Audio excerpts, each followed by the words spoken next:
Ce programme est financé par les amis et partenaires du ministère de Joyce Meyer.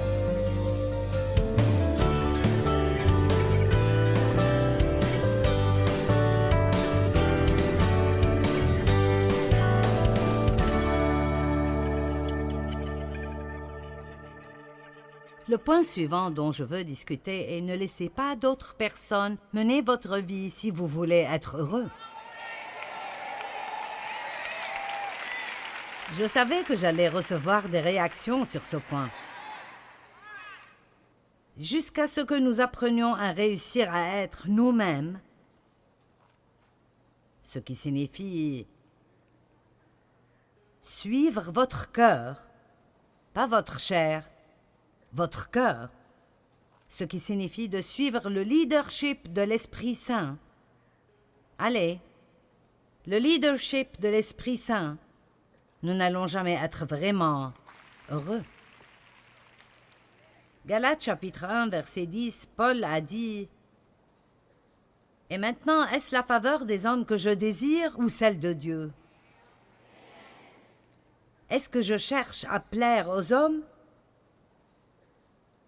Si je cherchais encore à plaire aux hommes, je ne serais pas serviteur du Seigneur Jésus-Christ. » Paul a dit « J'aurais perdu toute cette opportunité d'être un apôtre du Christ. » Et je peux vous le dire, si j'essayais de rendre les gens heureux, assurez-vous que je ne serais pas devant vous, ici aujourd'hui. C'est impressionnant ce que nous nous trompons nous-mêmes et ce que nous trompons également les gens autour de nous. Parce que Dieu n'a pas juste quelque chose pour vous qui vous satisfera, mais il veut vous utiliser pour accomplir quelque chose en quelqu'un d'autre. Et j'aurai probablement raison si je dis que la majorité des personnes ratent l'accomplissement de leur destin. Parce que ce qui est garanti est que l'ennemi apportera contre vous la menace du rejet si vous osez suivre Dieu complètement. Amen. Regardons Daniel chapitre 3. Maintenant, si vous êtes prêts quand vous entendez le son de la corne, du chalumeau et de la cithare, tous ces autres instruments, la cornemuse et tout type de musique, vous vous prosternerez pour adorer l'image majestueuse que j'ai faite. Mais quiconque n'adorera pas sera jeté à l'instant au milieu de la fournaise de feu ardent. Et qui est le Dieu qui peut vous aider? Maintenant, Daniel et ses amis, Sidrac, Misach et Abdenago, ont été appelés au service du roi, pas où ils auraient voulu être, mais ils sont entrés à son service. Et au milieu de cela, ils ont toujours été déterminés à se comporter comme des hommes de Dieu. Maintenant, ceci est un grand exemple de la situation dans laquelle nous sommes aujourd'hui, de même que d'autres personnes dans d'autres générations. Laissez-moi vous dire quelque chose. Il y a une persécution des chrétiens.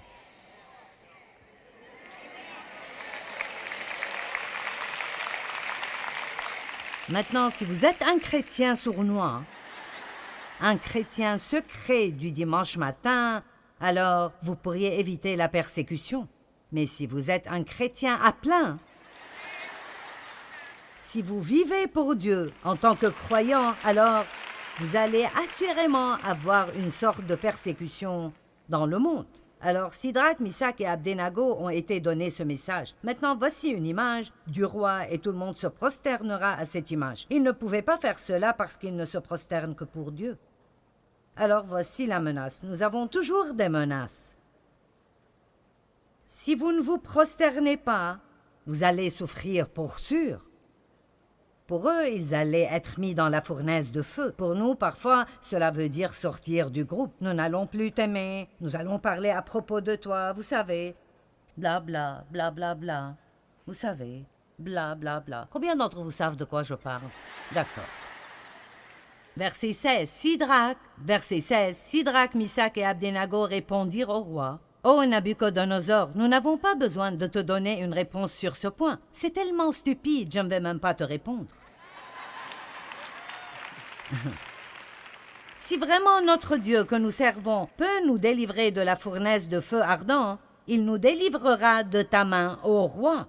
Cela ne signifie pas s'il le peut, s'il est capable de cela. Ce que ça signifie vraiment est que si la meilleure chose, si c'est ce que Dieu veut faire, il va nous délivrer. Mais sinon, qu'il soit connu de toi, ô roi, que nous ne servirons pas tes dieux et n'allons pas nous prosterner devant la statue d'or. Alors, en d'autres termes, vous faites ce que vous voulez, mais nous avons décidé de suivre Jésus. Vous faites ce que vous voulez, mais j'ai pris ma décision. Et alors, Nabuchodonosor fut rempli de fureur, l'aspect de son visage fut changé en ennemi. Quelqu'un vous a déjà donné un regard comme ça? Envers Sidrac, Misac et Abdenago. Alors il ordonna de chauffer la fournaise 7 fois plus que la normale. J'aime ça. Allez, vous prenez la bonne décision et les problèmes se multiplient. Et il commanda à quelques soldats parmi les plus vigoureux de lier Sidrac, Misac et Abdenago et de les jeter dans la fournaise. Maintenant faites attention.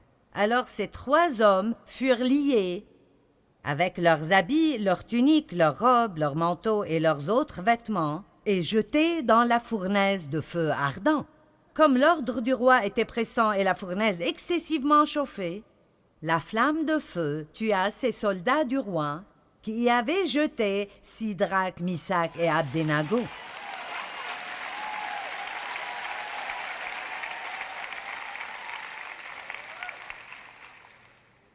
Et ces 3 hommes, Sidrac, Misac et Abdenago, tombèrent liés, que tout le monde dise liés. Ah, c'est tellement bien, j'arrive à peine à me contenir. Ils tombèrent liés au milieu de la fournaise ardente. Il semblait comme s'ils étaient en mauvaise forme. Alors le roi Nabuchodonosor fut dans la stupeur et se leva précipitamment. Il dit à ses conseillers: « N'avons-nous pas jeté au milieu du feu 3 hommes liés ?»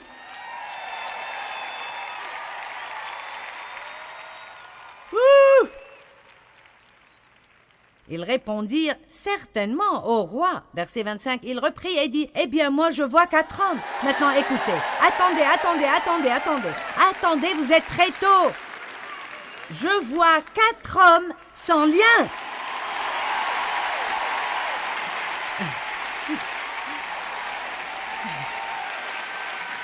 Trois d'entre eux sont entrés liés, le 4e est entré avec eux, et il a effectivement utilisé ce que le roi voulait utiliser pour les détruire afin de couper les entraves de leur vie.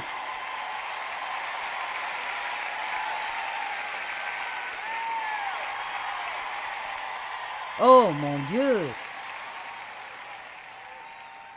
Ils ont marché au milieu du feu et n'ont pas été touchés.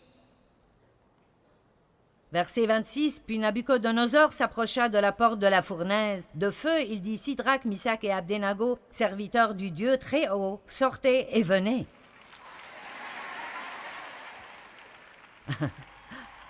Oh, quel message! Vous avez quelque chose de différent. Vous devez venir et nous raconter ce que c'est.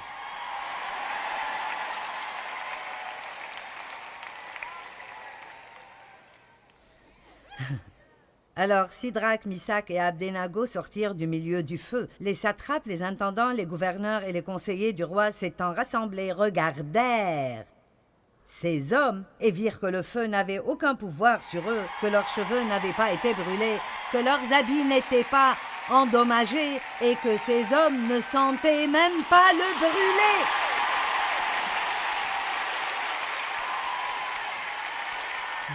Ils n'avaient même pas l'odeur du feu.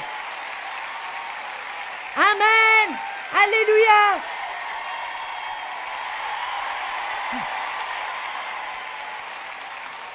Maintenant, numéro 6. Merci.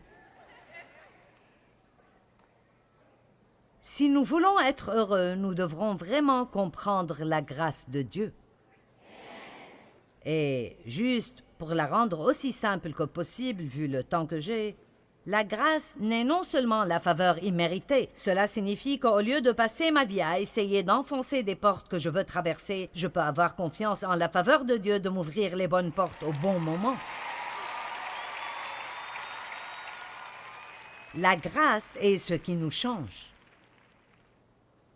La puissance de Dieu.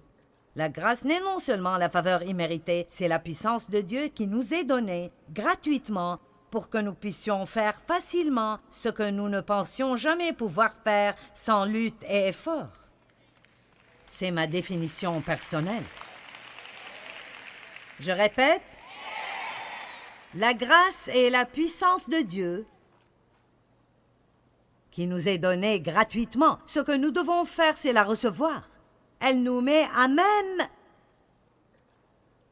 La grâce et la puissance qui nous met à même nous permet de faire facilement ce que nous ne pourrions pas faire sans lutte et effort si nous n'avions pas Dieu. Écoutez-moi, j'ai essayé tellement d'années de me changer parce que je savais que j'avais des problèmes. J'ai essayé d'être heureuse et d'être en paix. J'ai essayé d'être une meilleure personne. Vous savez, j'ai essayé et essayé et essayé. Et au lieu que ça marche, je devenais pire parce que plus nous sommes frustrés, plus nous nous empirons. Et Dieu a commencé à m'enseigner par sa parole qu'il n'y a que sa grâce qui peut me changer. Pour rendre cette histoire un peu plus courte, nous sommes sauvés par sa grâce, nous comprenons cela. C'est comme, eh bien, je suis là, Dieu. J'ai tout essayé. Si tu ne m'aides pas, je suis foutu. Et nous recevons. Nous n'obtenons pas le salut. Je n'aime pas ce terme. Combien de personnes ont obtenu le salut? Nous avons à peu près 1200 personnes qui ont reçu Christ dans cette conférence. Vous ne pouvez pas obtenir un cadeau gratuit. Vous recevez des cadeaux. Vous êtes sauvés par la grâce, par le moyen de la foi. C'est un don de Dieu, ce n'est point par les œuvres. Et de la manière par laquelle nous sommes sauvés, nous devons apprendre à vivre. Maintenant, la grâce est une série d'enseignements de 20 parties. Et j'ai juste 3 minutes pour cette section. Alors laissez-moi vous dire que, à n'importe quel moment où vous vous sentez frustré, c'est parce que vous essayez de faire quelque chose que Dieu seul peut faire. Quand vous vous sentez frustré, c'est parce que vous essayez de faire quelque chose que Dieu seul peut faire et vous devez vous arrêter et dire « Je suis passé aux œuvres de la chair et je dépense une énergie à essayer de faire le travail de Dieu. Je vais arrêter ici, Dieu. Aide-moi. J'ai besoin que tu m'ouvres les portes. Sans toi, je ne peux rien. » Et puis nous devons comprendre que Dieu ne fait pas tout en suivant notre temps ou nos façons. Et après avoir prié, nous faisons confiance à Dieu et on voit ses œuvres. J'ai finalement arrêté d'essayer de me changer. Et puis voilà, j'ai été changée. Vous dites, maintenant arrête. Qu'est-ce que tu veux dire, tu n'essayes pas de te changer? Bien, tu ne peux pas ne pas essayer. Si, je peux. Si, je peux. Je prie chaque matin. Seigneur, mets une garde à ma bouche, veille sur la porte de mes lèvres. Aide-moi, Seigneur, à ne pas me fourrer dans un pétrin, et si tu ne m'aides pas, j'aurai des ennuis. Maintenant, attendez. Et c'est comme ça que ça marche. Je prie, et puis le Saint-Esprit me rappelle. Je commence ma journée, et je suis occupée. Et c'est comme ça que le Saint-Esprit est avec nous tout le temps et qu'il travaille dans notre vie. Dave dit quelque chose et ça ne me plaît pas. Je réponds et puis il répond et puis J'ai ce petit...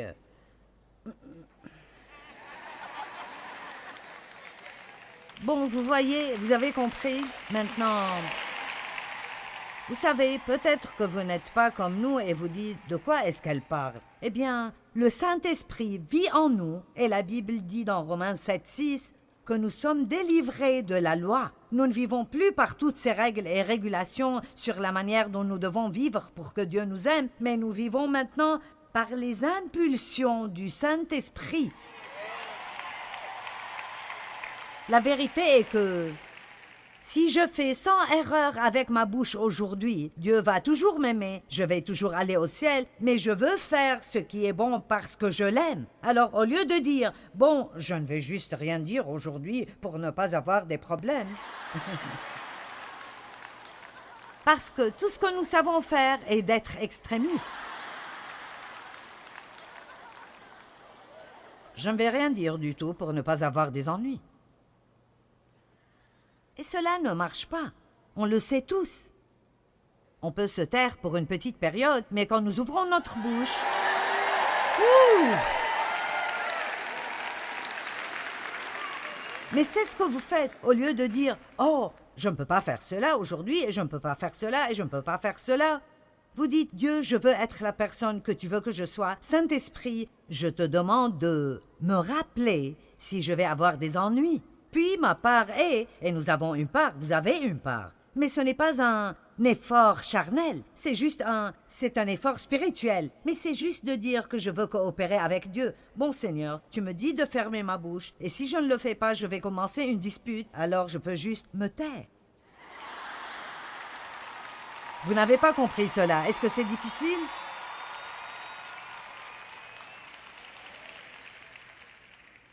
Combien d'entre vous comprennent ce que je dis? Maintenant, 2 choses dont je veux vous parler. Premièrement, je veux que nous regardions 1 Corinthiens 15:10. L'apôtre Paul a dit « Mais par la grâce, la faveur non méritée et la bénédiction de Dieu, je suis qui je suis. » Et sa grâce offerte à moi n'était pas pour rien vaine, sans fruit et sans effet. En effet, j'ai travaillé plus que tout le reste, mais ce n'était pas vraiment moi, c'était la grâce de Dieu en moi qui a fait le travail. Maintenant, ceci peut initialement paraître un peu déroutant, mais Paul dit « Regardez, je suis qui je suis par la grâce de Dieu. » Maintenant, quand Dieu m'a offert sa grâce, je ne l'ai pas prise en vain. J'ai pris cette puissance du Saint-Esprit et je l'ai utilisée pour faire ce que Dieu voulait que je fasse. Et maintenant, Paul dit, d'accord, je suis là, je suis un apôtre réussi, mais laissez-moi vous rappeler que c'est juste dû à la grâce de Dieu. Et je peux vous dire aujourd'hui... Je veux dire honnêtement, quand je viens ici et je prêche, et je l'ai fait pour 40 ans maintenant, mais quand je viens et je prêche, je suis comme... si j'étais une personne différente. Et... ceci n'a probablement pas de sens, mais c'est comme... je suis comme... Parce que vous voyez, quand la grâce et la puissance et l'onction de Dieu viennent sur vous, que ça vous transforme en une personne différente. Nous pouvons faire des choses par la grâce de Dieu que nous ne pouvons pas faire autrement. Mais laissez-moi aussi vous dire que quand je viens ici, je ne me dépends pas de moi-même. Maintenant, j'ai étudié, j'ai travaillé. Mais même avec ça, j'ai besoin de la grâce de Dieu pour pouvoir continuer. Ceci peut être votre première conférence, ce n'est pas mon premier rodéo. Amen. Et vouloir continuer à le faire pour rester fraîche, pour avoir encore un nouveau message, pour rester dans un hôtel, une fois de plus, j'ai besoin de la grâce et encore la grâce. Donc, vous devez dépendre de Dieu tout le long du chemin. Vous pouvez arrêter de vous plaindre de vos travaux si vous dépendez de la grâce de Dieu chaque jour quand vous y allez.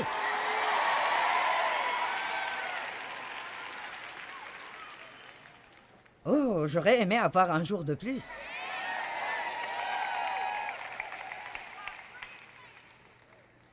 Et dans 2 Corinthiens 12, 7 à 9, je ne vais pas prendre le temps de le lire, mais laissez-moi vous dire. Si vous êtes dans une situation difficile, vous avez un enfant difficile à élever, vous êtes dans une relation difficile,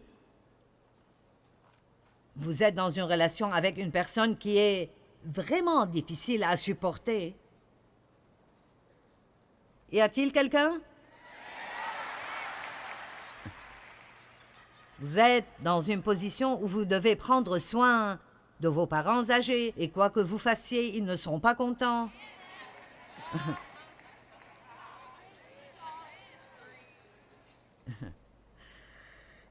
Oui. Je veux que vous m'écoutiez. Quel que soit l'endroit où Dieu vous a placé,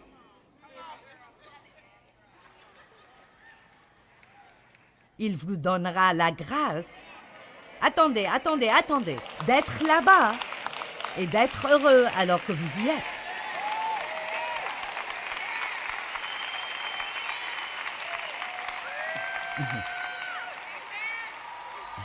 Paul prie que Dieu s'occupe de ce que la Bible appelle épine dans la chair. Il a prié Dieu 3 fois et le Seigneur lui a dit « Je ne vais pas l'enlever. Ma grâce est suffisante. » Et la Bible amplifiée dit « Ma grâce est suffisante pour te permettre de supporter les problèmes fermement. » En d'autres termes, ma grâce te permet d'être dans cette situation et d'avoir un sourire sur le visage et me servir et le faire avec une bonne attitude.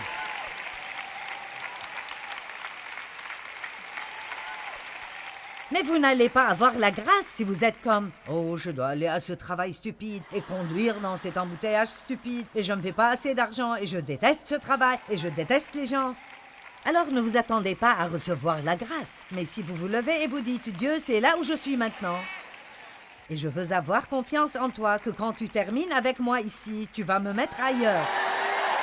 Mais entre-temps, je vais y aller par ta grâce avec un sourire sur le visage. Et je vais te représenter et je vais te glorifier. » Amen. C'est ce que la grâce veut dire. La grâce ne veut pas dire de pardonner ma stupidité. Elle le fait aussi. Mais la grâce me donne le pouvoir. Et je dois partager encore un point. Numéro 7.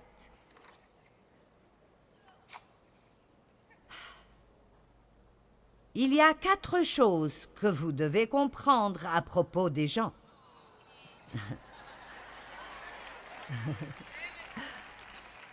Numéro 1, on a besoin d'eux. Nous ne pouvons pas continuer sans eux. Et Dieu l'a voulu.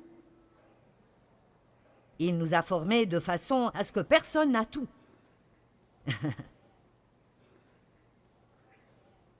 Ils ne sont pas faciles à s'entendre avec.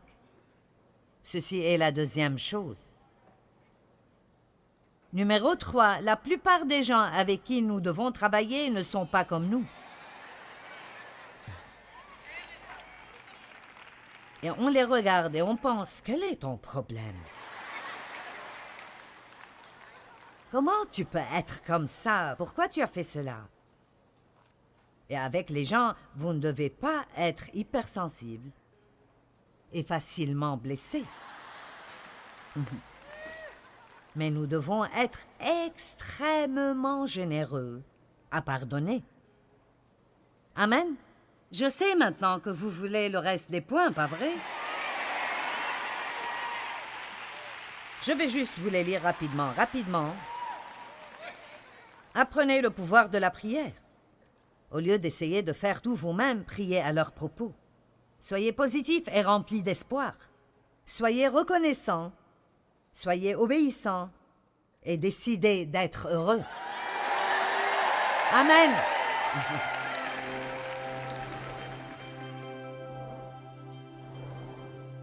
Peut-être que 3 des plus grandes clés de la joie sont la gratitude, l'espoir et juste apprendre à rester positif dans toute situation.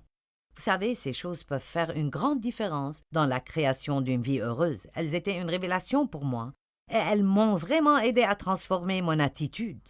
Je sais que vous voulez vraiment être heureux. Qui ne veut pas être heureux? Nous voulons tous être heureux.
Tôi xa quê